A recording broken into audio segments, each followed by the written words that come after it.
Hi, I'm Healthy Emmy, and in today's video, I am sharing with you 8 proven weight loss tips that are going to change your life.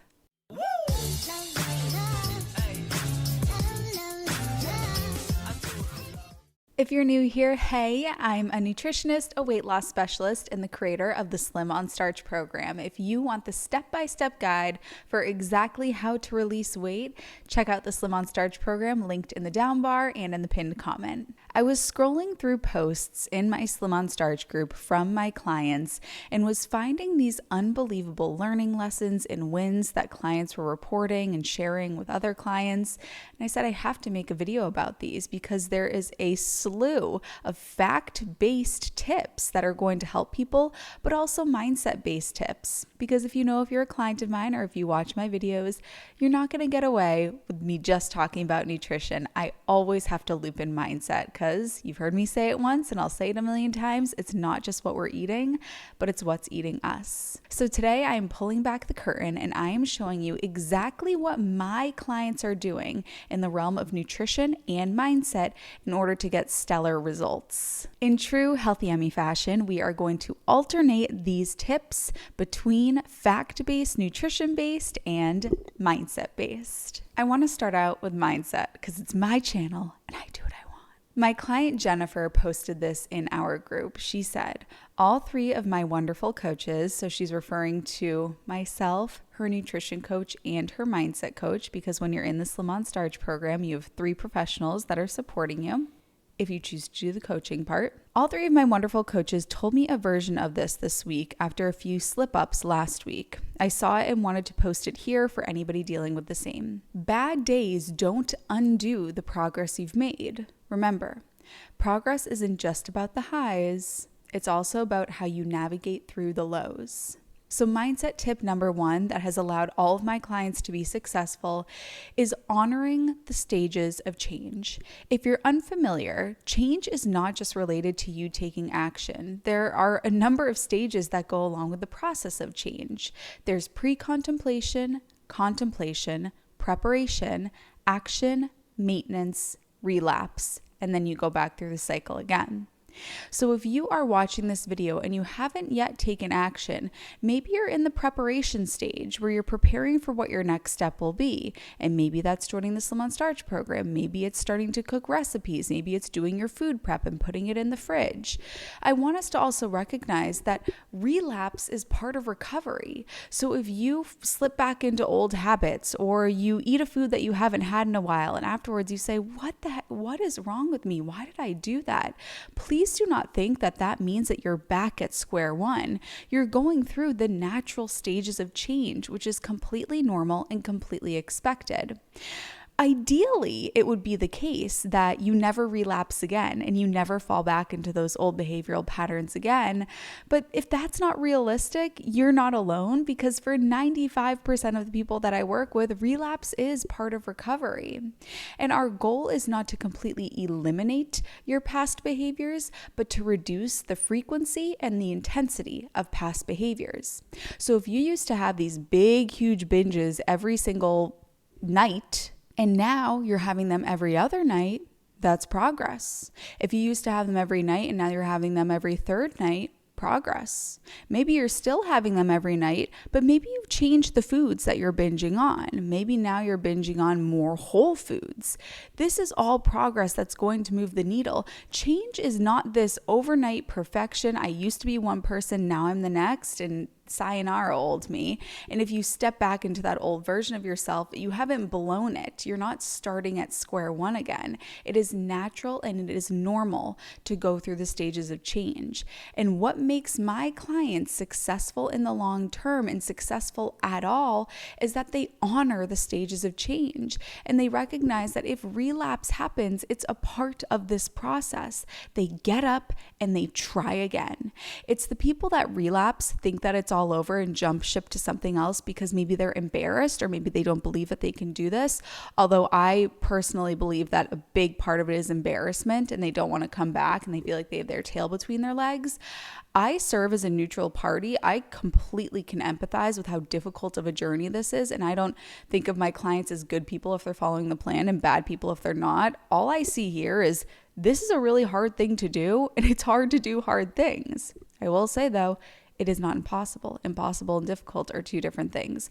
But please honor that if you do fall into a relapse, you're just going through the stages of change, which is natural and normal. All right, now for our first nutrition tip.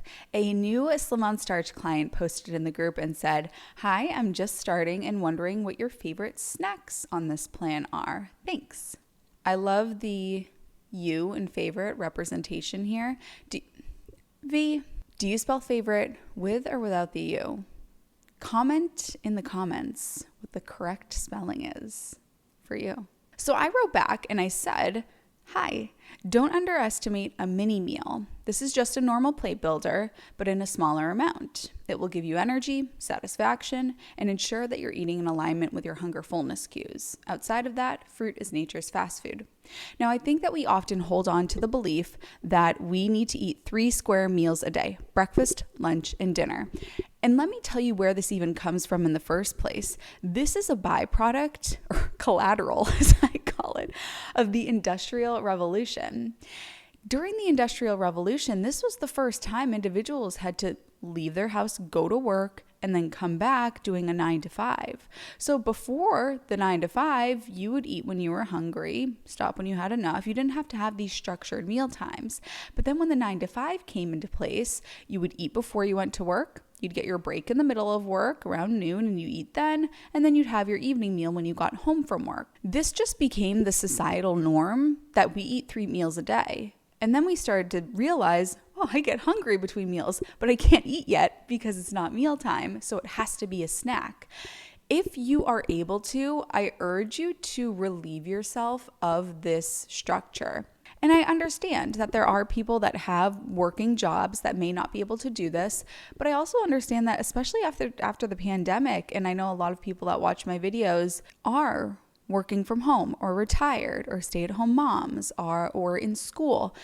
So if you are able to craft your own eating schedule, then don't fall into the belief that you have to just do breakfast, then lunch, then dinner. If you are hungry, go ahead and eat.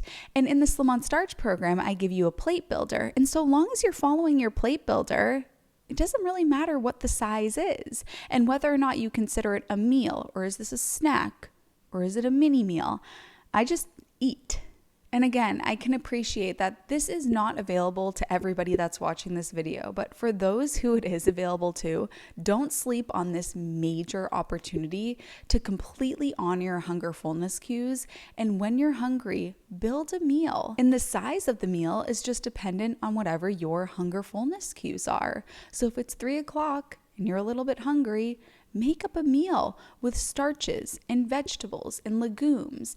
Maybe you take some rice and some beans and some salsa and a little bit of veg and you make yourself a little mini Mexican bowl. Whatever you would normally have for your meals, just have it in a smaller amount. If this is too lofty of a goal for you for right now, then maybe we work on what we call harm reduction, which is you might not be quite ready to, at 3 o'clock, instead of having potato chips, having a rice bowl. So maybe check out something like my Healthy Snacks cookbook, where I have snack ideas that are great transitions from what people quote unquote normally have to a whole food plant-based option. The next mindset tip is coming from my beautiful client, Jennifer. She says, "Hi everyone, I hope everyone is doing well." How sweet, how kind. "I'm finishing up week 1.4 about food philosophies." So the reason why, and you'll see this in some of the comments, clients will say 1.4 or 2.2 or 3.1. Like, what are they talking about? The way that I have divided the Slim on Starch program up is there are different stages that you work through, and there are sub-stages within each stage. So this client is currently in stage 1, and they're on the 4th sub-stage, and there are 4 sub-stages within each stage, so that each stage lasts about a month.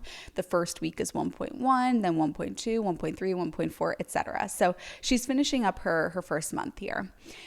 And she just learned about food philosophies.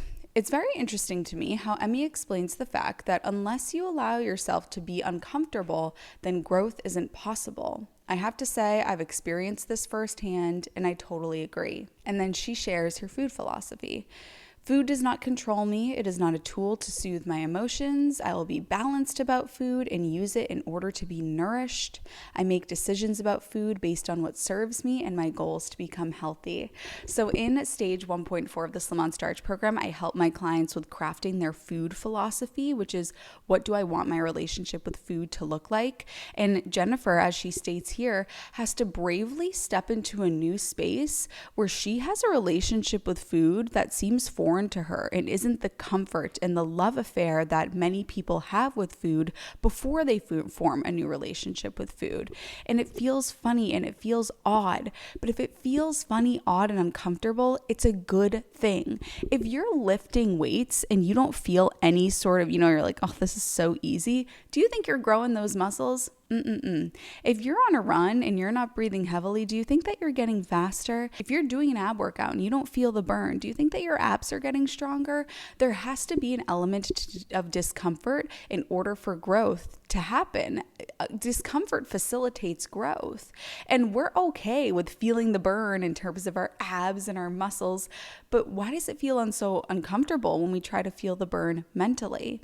You're not going to feel the burn forever, but it's a necessary temporary feeling in order to facilitate growth.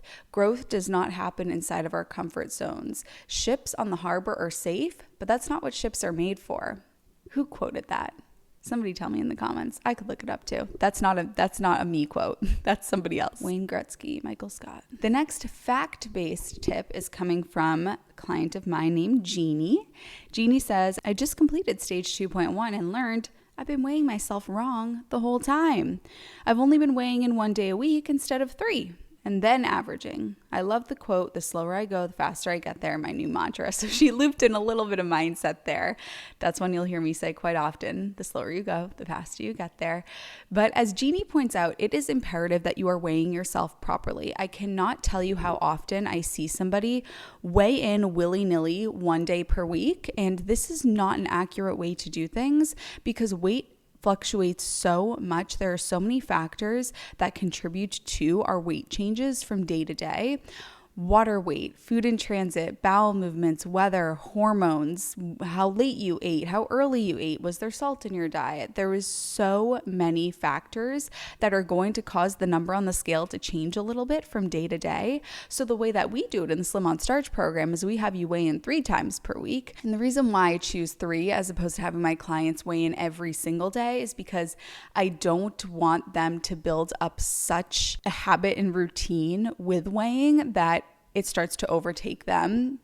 Side note here, you can actually build up a sort of addictive relationship with the scale. I don't have time to talk about that. This video will be so long if I talk about that.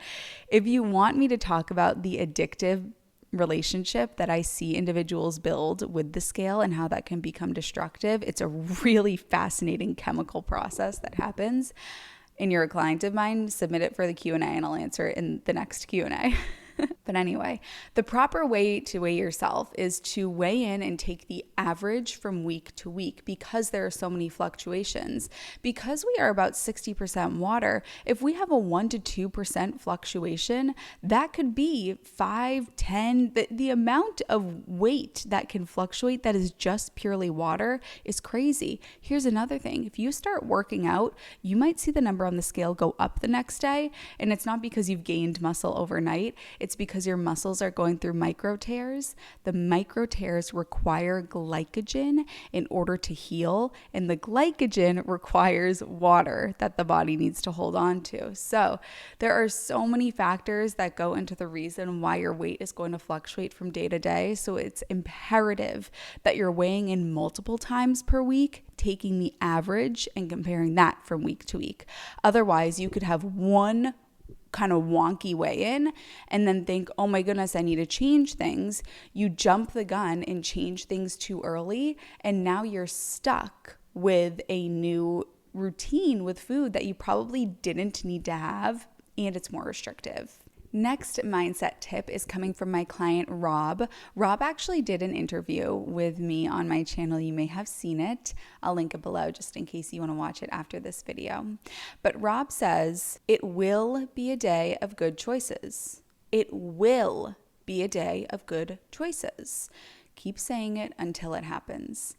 You may remember earlier in this video, I was talking about how we'll go to the gym, we'll lift weights, we'll watch our muscles get stronger, we'll look in the mirror and we'll say, yes, I'm getting stronger.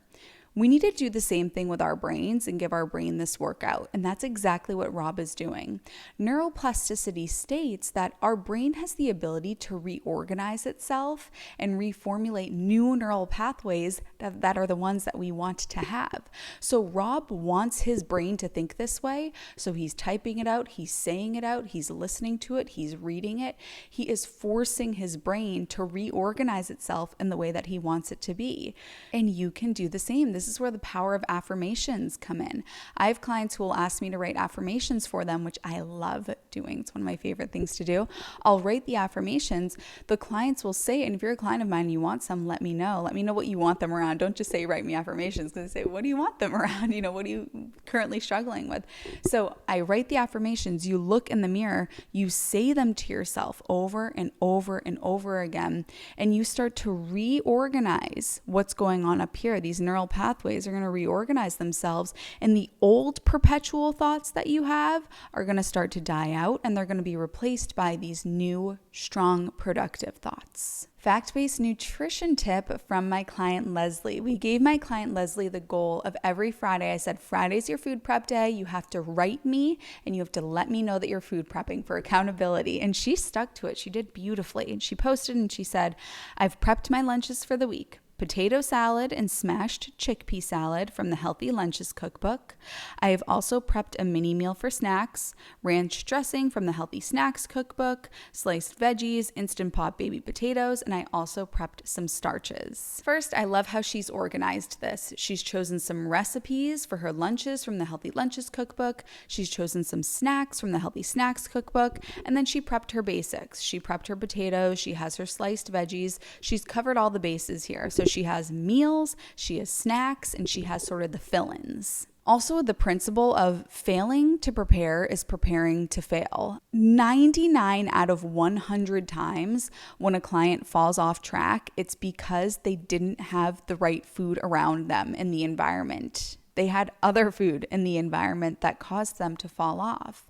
But something that Leslie has done is she's created her little sanctuary where she has all of her SOS food ready to go. It's in the fridge. She's decided that she's having a week that is going to be successful, sort of like what Rob was talking about. He was deciding that he was going to be successful. And this is what we do when we prepare an environment that contributes and is the necessary environment for success. We're just deciding ahead of time that we're going to be successful.